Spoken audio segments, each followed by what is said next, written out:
Bam. What's up, suckers? Hold on. Before you get too confident, I didn't even hear anything in that intro. Did we get that Yeah, right?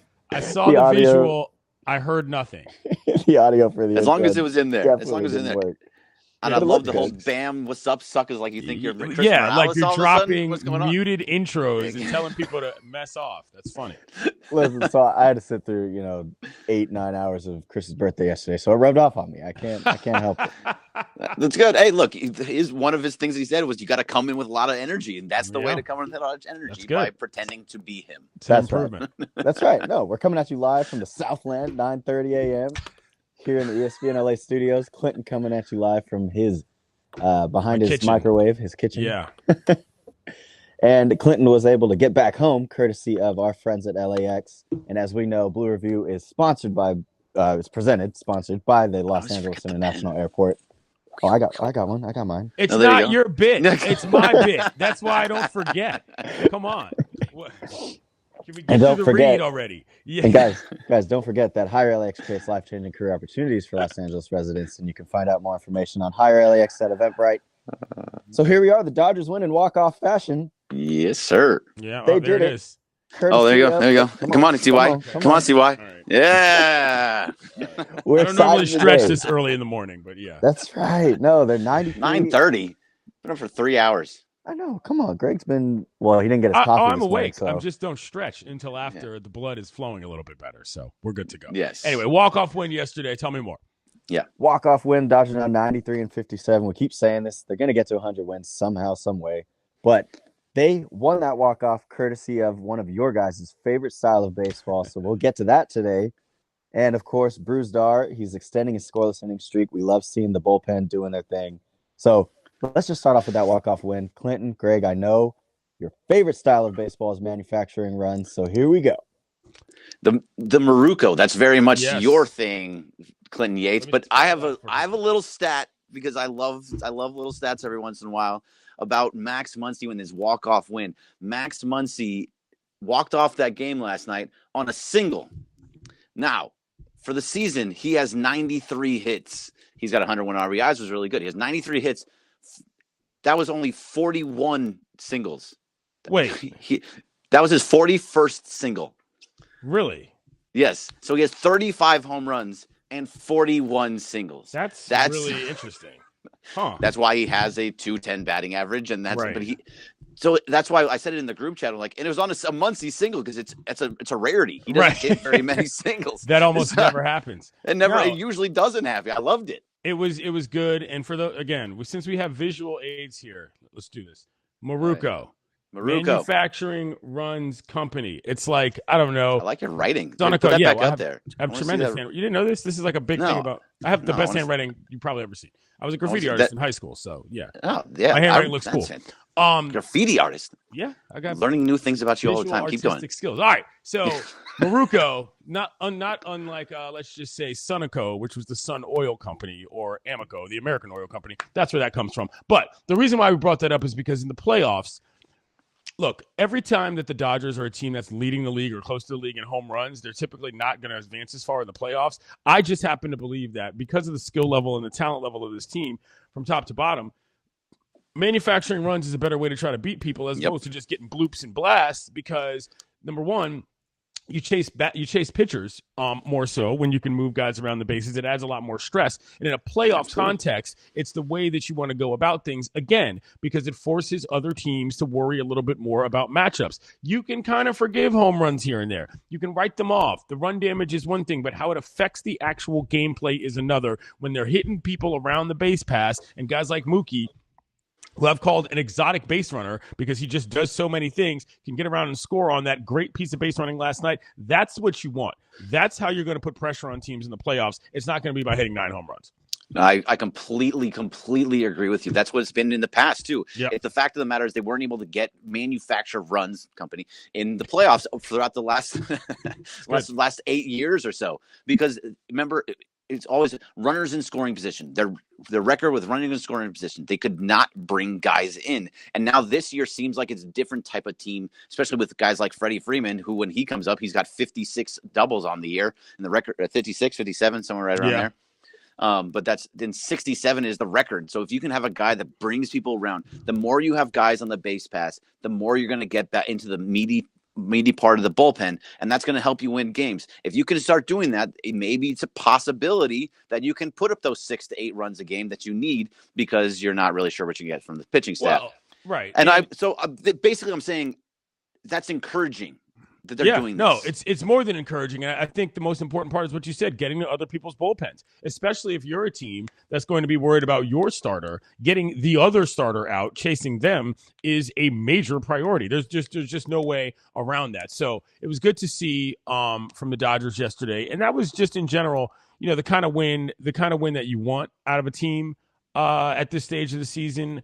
Pepio looked pretty good. I just felt Pepio looked great. Yeah, no, I mean, again, he gave a jack, but still, yeah, again, this is what I mean. I'm not worried about giving up jacks here and there. That's not necessarily what the issue is. So anyway, I thought it was a good game last night, and there were a couple of fun things that happened at the ballpark too.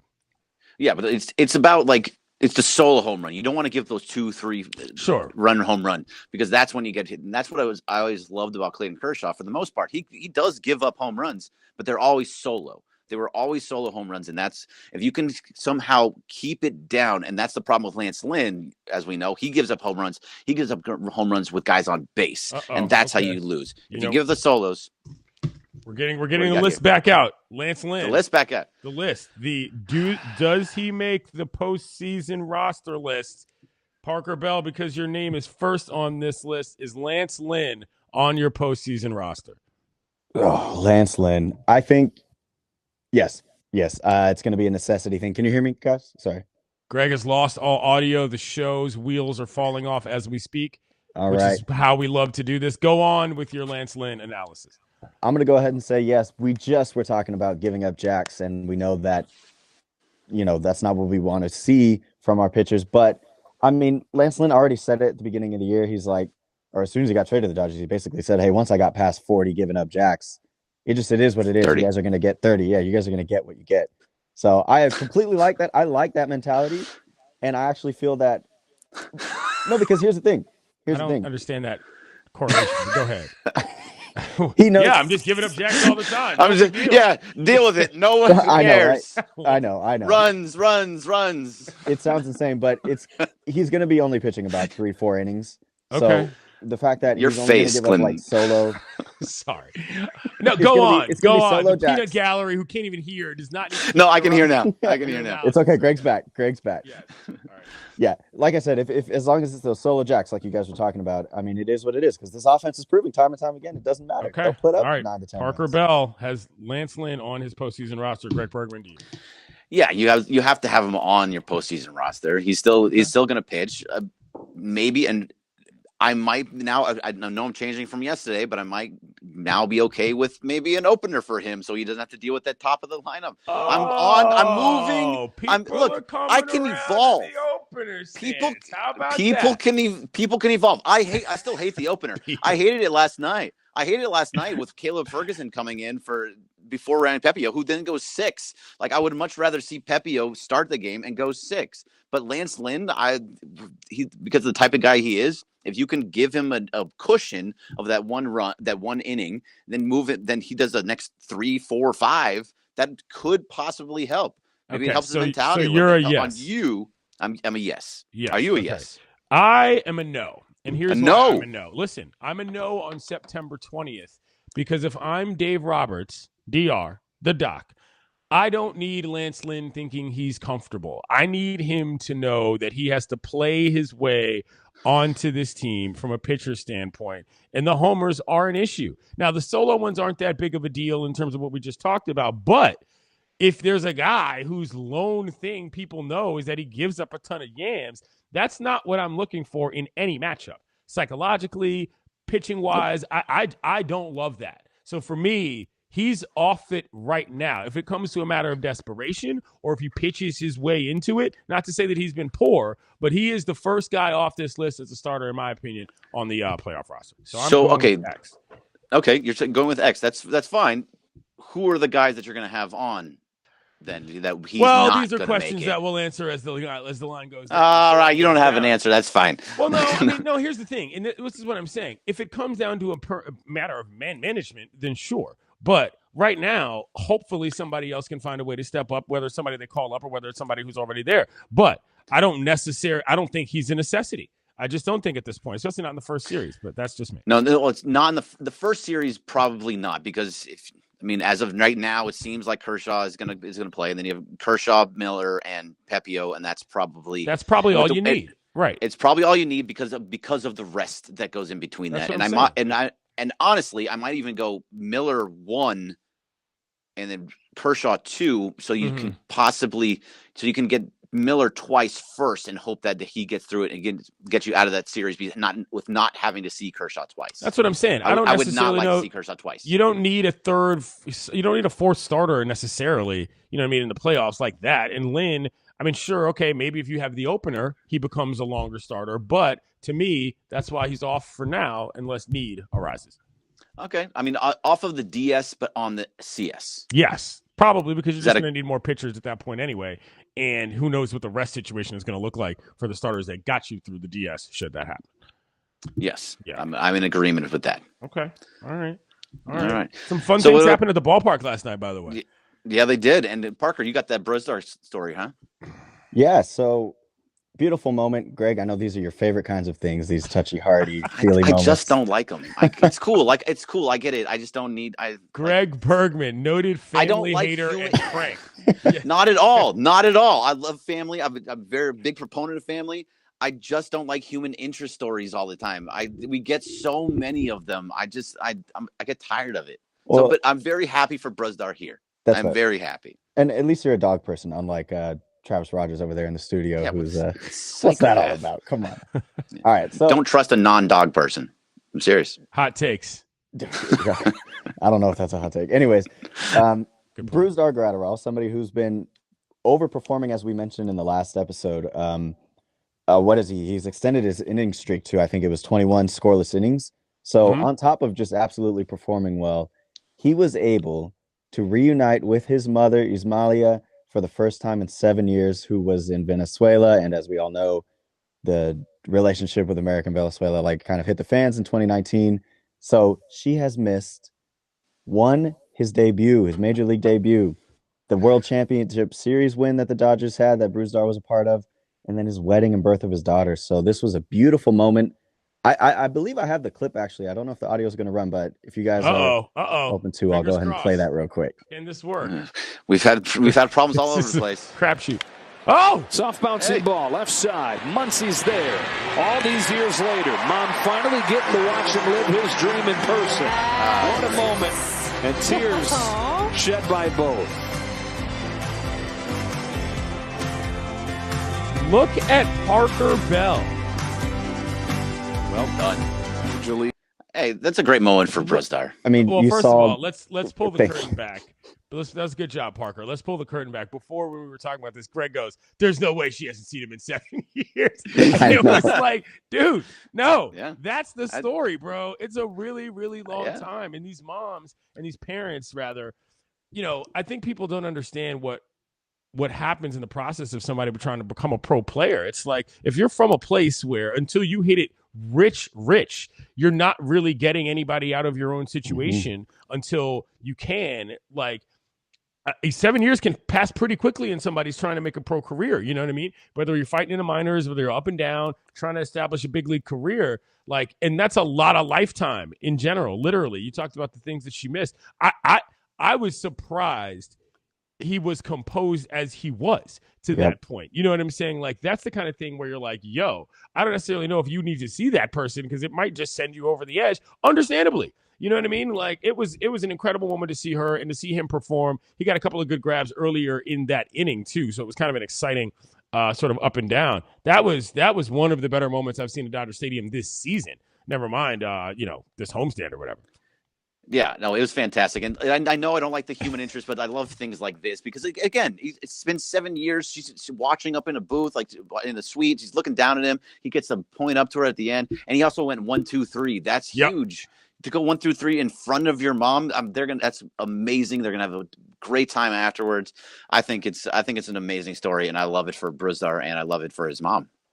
Yeah, incredibly happy for the two of them. Wish them nothing but the best. Hopefully she can stick around to see the Dodgers make a run, which we'll see. We'll see. And I'm gonna try and be positive now. I've decided after yesterday I was way too negative. I'm gonna start putting my Dodger blue glasses on, and I'm only looking at the positivity.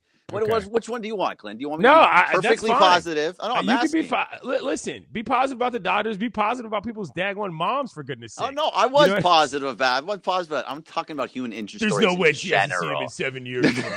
No way. That's exactly dude, there's no possible way. That's just not I'm exaggerating, but it is a pretty good story. Are you, speaking of it, you're going to the ballpark tonight? I'm going to the ballpark tonight, so I'm going to go see. I don't even know who's on the mound tonight.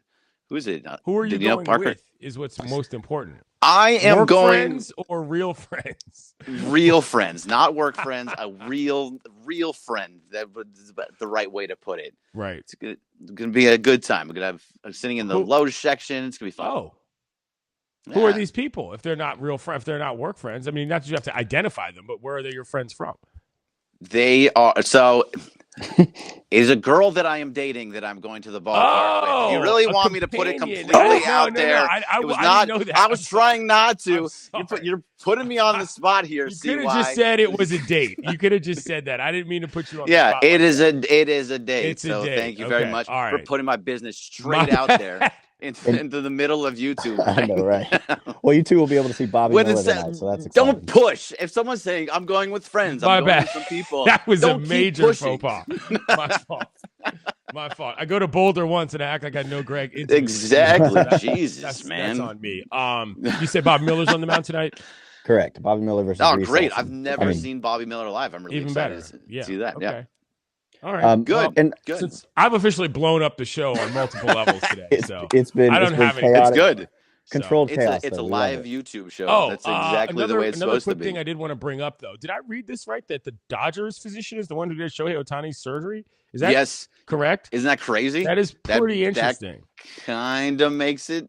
Oh, is that an in for you? Connecting dots. That's an in for you? Dots. Okay. You better hope that surgery goes well. Yeah, that might have to be. This might have to be the whole show tomorrow. This will be the whole show tomorrow. That's what we call a professional tease. Okay, you set it up late, and then you deliver some. What does Sedano call them? Morsels. Morsels. Yes. Then you jump to the side. So that's what we're going to talk about tomorrow. I actually do think we will be discussing this today on Around the Horn. I have some thoughts about how not just the Dodgers doctor. That's not really the point, but how Shohei will be looked at as a free agent next season in terms of, what he just said. He's not going to necessarily be able to throw next year. He wants to still. I find that very interesting. And go Halo. This is what he said at the end of his message.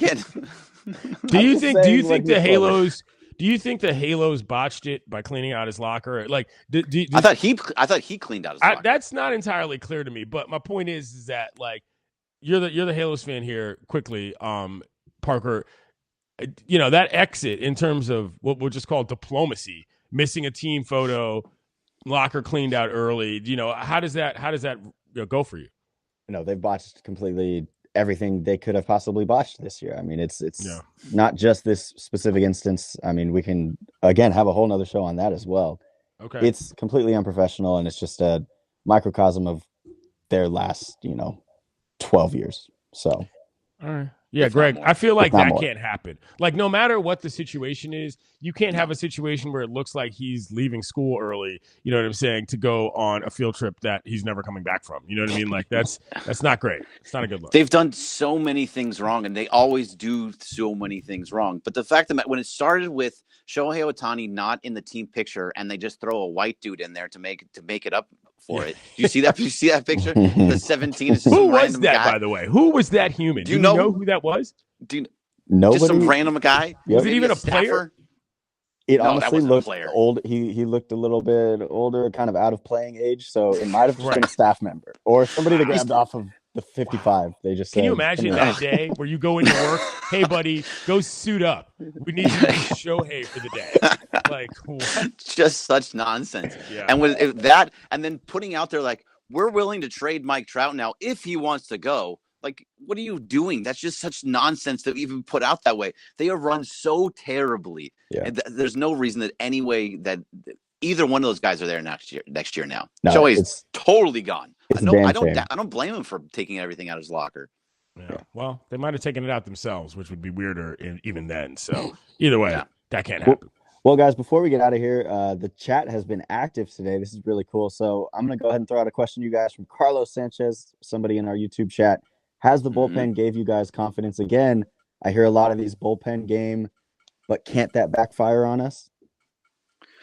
Yeah, that can backfire on you, but I actually think this has been one of the better bullpens for most of the year. It was bad at the beginning of the year. They were pretty terrible, and Alex Vesia's was awful early, and he's kind of right himself. They were legendarily terrible in the middle of the year. Let's be clear about that. Yeah. Yes, and then it's been fantastic ever since, because your bullpen at the beginning of the year is not the same as it is at the end of the year, and I don't think, and it's been much better now. And guys like Ryan Brazier and Brusdar Graterol and obviously Evan Phillips, there's enough, and now Joe Kelly is back. There's a bunch of guys that you have in there that know what they're doing and can get it done. I actually really like the bullpen. Caleb Ferguson me up and down, but I like what the bullpen has been doing recently, and they've been shutting guys down for a good month, 2 months now. Yeah, Joe Kelly is the key here for me. He's just a veteran who I trust the most in that situation. And I think with him back, they have a different mindset. But, I mean, backfire, what exactly does backfire mean in this situation? The whole reason why you have to go to this is because of necessity, not because of strategic desire in terms of openers and bullpen games. So, like, the other side of backfire is you get a starter that gets blown up in the first 3 innings, and now you're out of the game completely, and the bullpen is completely useless. So I don't really – that's not really the word I would use in that context. I would say that it's more of a desperation situation than it is a strategic one necessarily, but that's why you got to take it seriously. Sorry. All right, and then another question for you guys, the last one, and then we'll kind of end the day. We were talking about Brusdar earlier today, and our man Brian Alvarez in the chat mentions, and he asks, can we agree that Brusdar deserves to be the setup man in the playoffs? How do we feel about that, guys? So I don't think they're going to have a typical setup guy. It's going to change from game to game. It's matchup to matchup. I don't think it's going to be one specific guy. I think the only guy that has a typical role now is Evan Phillips. Evan Phillips has basically solidified himself as the closer. Besides that, Joe Kelly, who you're talking about, is Ryan Brazier is going to get opportunities. There's going to be different guys. It just depends on what they want and what part of the order that they're in is going to be their setup guy. Because the setup guy can technically be in the seventh inning if you're going 3, 4, 5. Yeah, I agree with you on that. That's the whole thing about bullpen games is that all of those roles are altered instantly. That's kind of the whole thing. So, yeah, I mean, if you want to say he's the setup guy for the sake of being the setup guy, maybe. But matchups are determining everything, and you just never know availabilities and all that. I mean, it's. I just don't think it's necessary to deem any one person in that role. The closer, a little bit more necessary, even if not necessarily all the way, in my personal opinion. But yeah, Graterol, as long as he's pitching well, wherever he throws is going to be what's necessary. Yeah. All right. Well, thank you guys for answering questions from the YouTube chat. As always, this has been the Blue Review. And hey, if you're a Los Angeles resident and you're looking for work, don't forget to hire LAX. Eventbrite can help you out. So thank you, LAX, and thank you to Greg Bergman, Clinton Yates. This has been Parker Bell. We'll catch you next time. Bye.